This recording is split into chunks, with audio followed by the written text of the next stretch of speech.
Hello, and welcome to MetroArts. I am your host, Rachel Simone. Here on MetroArts, we highlight some of the best in the business, from fine artists, photographers, and performing artists to cinematographers and musical artists, all from the Metro Detroit area. On today's show, we'll meet fine artist Julia Dufault McGrath and explore the music of blues rock band, The Mugs. But first, here's the eclectic acoustic trio, San, Emily, and Jacob, performing The Water is Wide.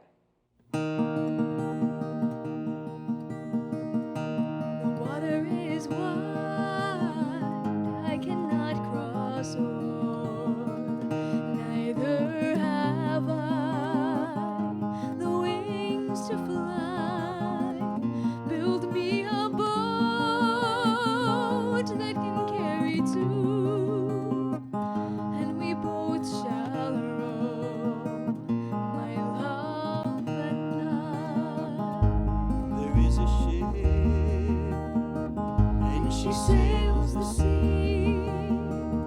She's loaded deep, as deep can be, but not so deep as the love I'm in. I know not if I sink or swim. I leaned my back against an oak,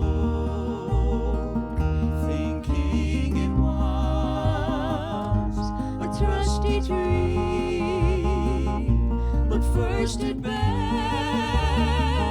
and then it broke. So did my love prove false to me. Oh, love is gentle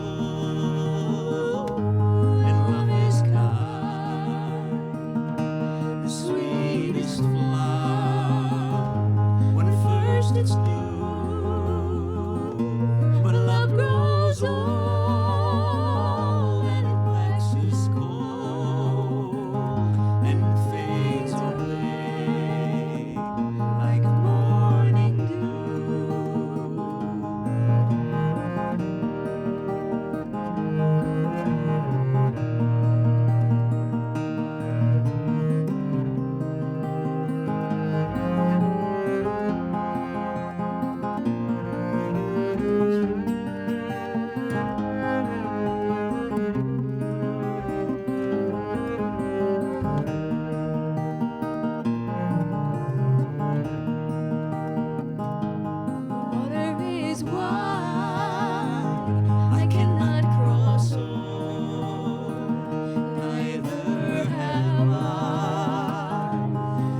to fly. Build me a boat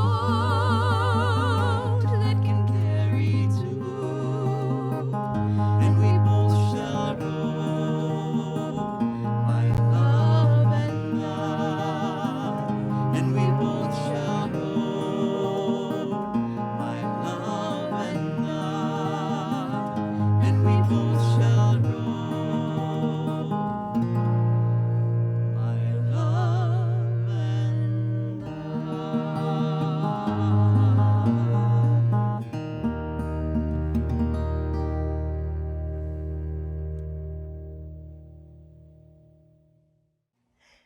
San, Emily, and Jacob, welcome to MetroArts. Thank you. Now, we just heard The Water is Wide, which is a lovely song. Tell us about that. So The Water is Wide is a song that we've been singing since we became a band, I think. Mm-hmm. We recorded it on our first album, Innocent When You Dream, back in 2013. Mm-hmm. And it's a really lovely English ballad, traditional. We really like doing a lot of different kinds of styles, and so we're really excited to have something like that in our set. So where was this last album recorded, and how long did it take? I have a wonderful friend who I've known for a long time who lives in Chelsea, Michigan. His name is Brian Brill. He is an Emmy Award-winning composer and arranger and musician, and we did it in his studio, I think over the course of about 4 months, and that's when we started working together, the three of us. Now, how did you all become a trio? So my dad's been performing in Ann Arbor for over 40 years, and when I was little, I would join him on stage for 3 songs, and it grew from there. And I've known Jacob since I was 5, since we were both very little, and we played music in school together, and so it was sort of a natural progression. Okay, and how can people find out more about you guys? We have a website that's sanemilyanjacob.com, San with an N. We always get it confused because everyone thinks his name is Sam, not San, but and we also have a Facebook page under the same name. Okay, and can you tell us about the next song you're going to perform? The next song is brings together a bunch of different styles. It's a classical piece by Dvorak, but we've made it our own. Let's put it that way. Well, I'd like to thank you for being here. Thank you. Here again is San, Emily, and Jacob. You're watching Metro Arts on Detroit Public Television.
we'd like to welcome fine artist Julia Dufault McGrath to MetroArts Detroit.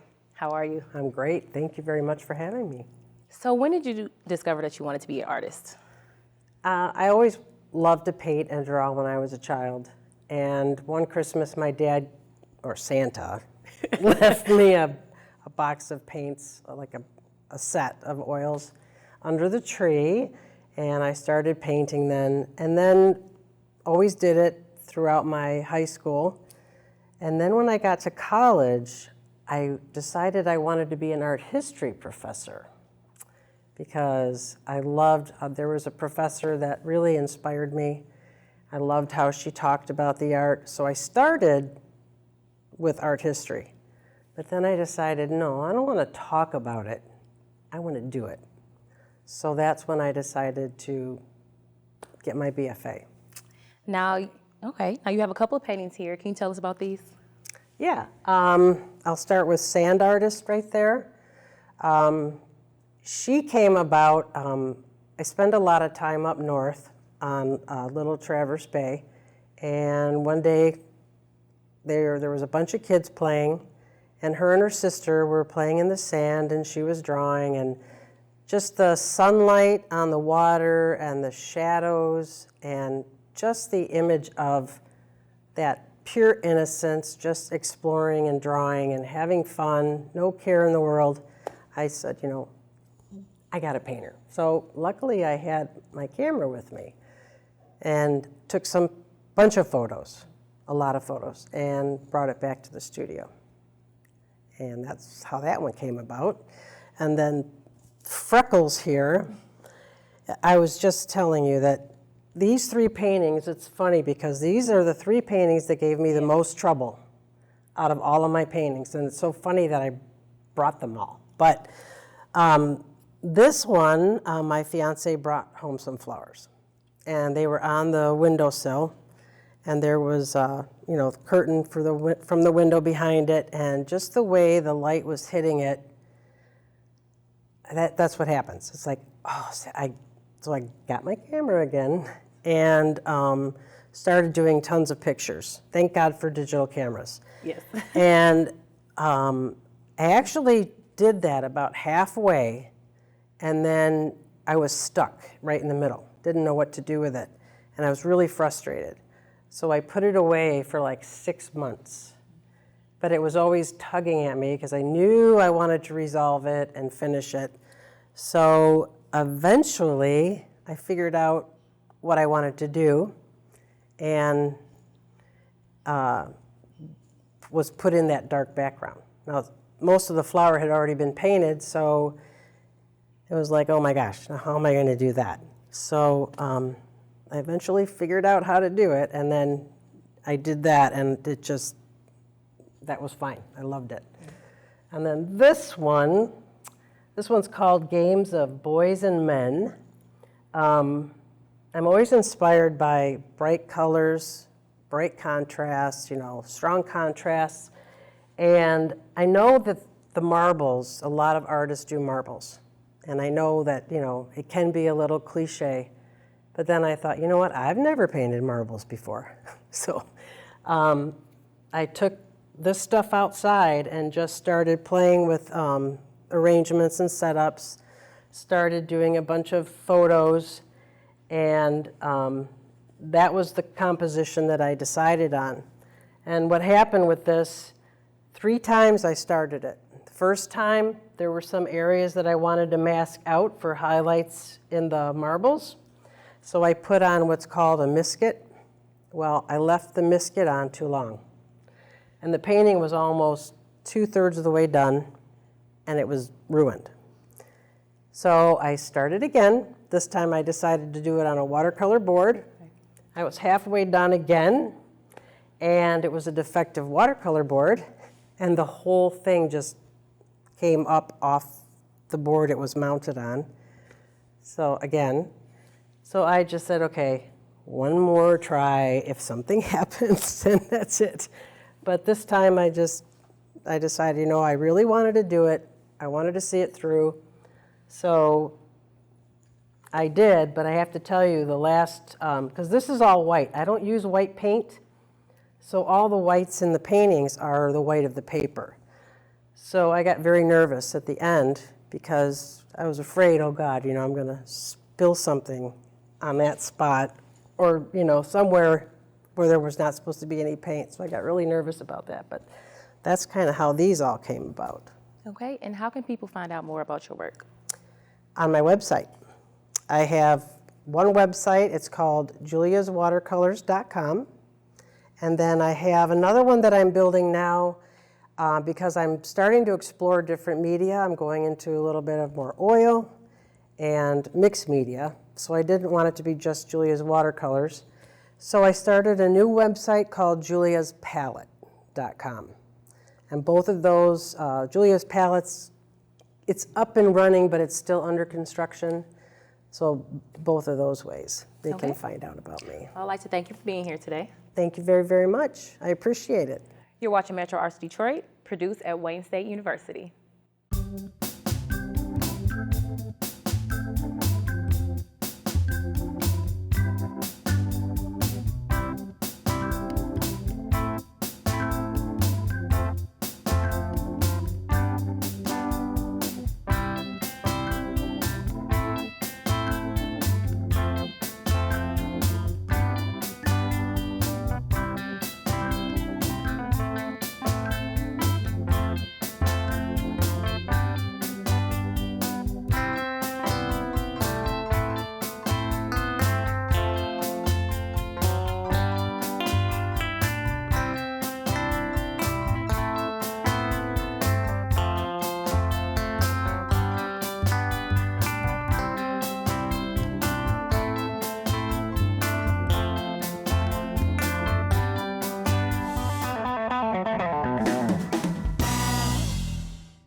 Let's welcome the members of the Mugs to MetroArts. All right. Hello. So we're going to meet the band. Can you guys introduce yourself for me? Sure, I'm Todd Glass, drummer. I'm Tony DiNardo, aka Tony Muggs, bassist. I'm Tony's brother, Danny Metric, but I'm also known as Danny Muggs, and I'm the guitar player and singer. So Tony, you had a stroke at the age of 28. So now you play the bass through a Fender Rhodes piano on a bass app. How has that affected the band's music? Well, it's made the band heavier. I was always trying to discover my sound and get the best tone possible, and it's made our sound heavier, and it's kind of distinguished us between other bands as a three-piece. Yeah. Now, how has the band's musical style changed over the years? Well, in the early days, we're always Led Zeppelin influenced. Savoy Brown, the British blues scene was big on us, and we loved big riffs. And the riffs really took over for the melodic aspects of the bands. But now, the older we get, the more we want to put melodies into the songs. We're kind of leaning more towards the Beach Boys and the Beatles these days, even though we still have chunky riffs you can get down on and, just try to explore more musical territory than we did in our early days. Now, your new album, Straight Up Boogaloo. Tell me about that. Well, I don't know, we had a lot of fun making it. We sort of left a lot more to chance this time in the studio than we normally would have, where we would have rehearsed it up really well and gone in and just sort of performed it, but we kind of improvised and we had a lot of fun. There's a lot of sound effects and silly, fun stuff in there, so it's sort of a progression that way. Now you're performing 6 to Midnight. What's the inspiration behind that song?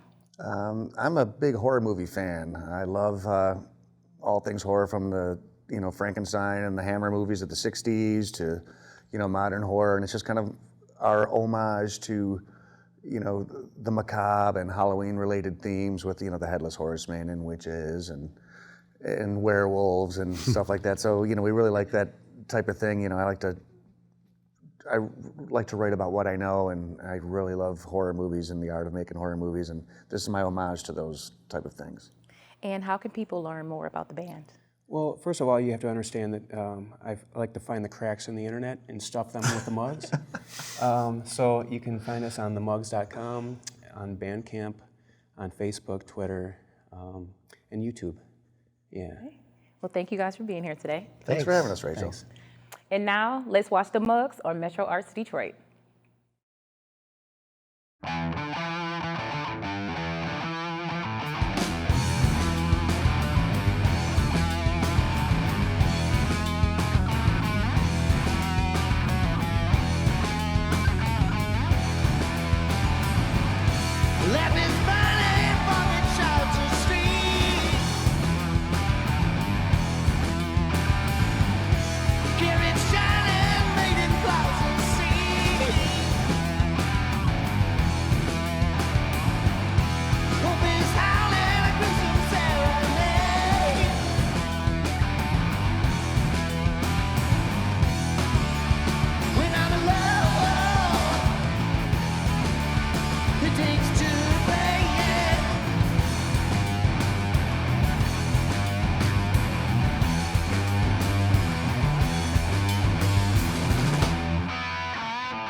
devil's arm it takes away.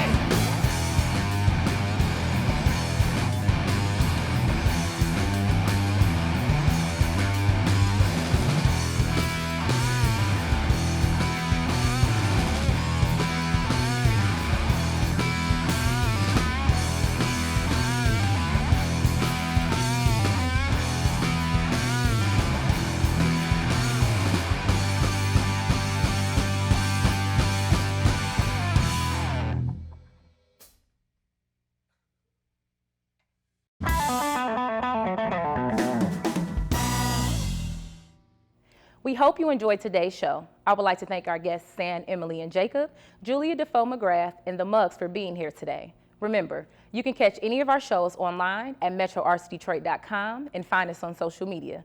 I'm your host of Metro Arts, Rachel Simone, reminding you to always remain open and embrace the arts in your community.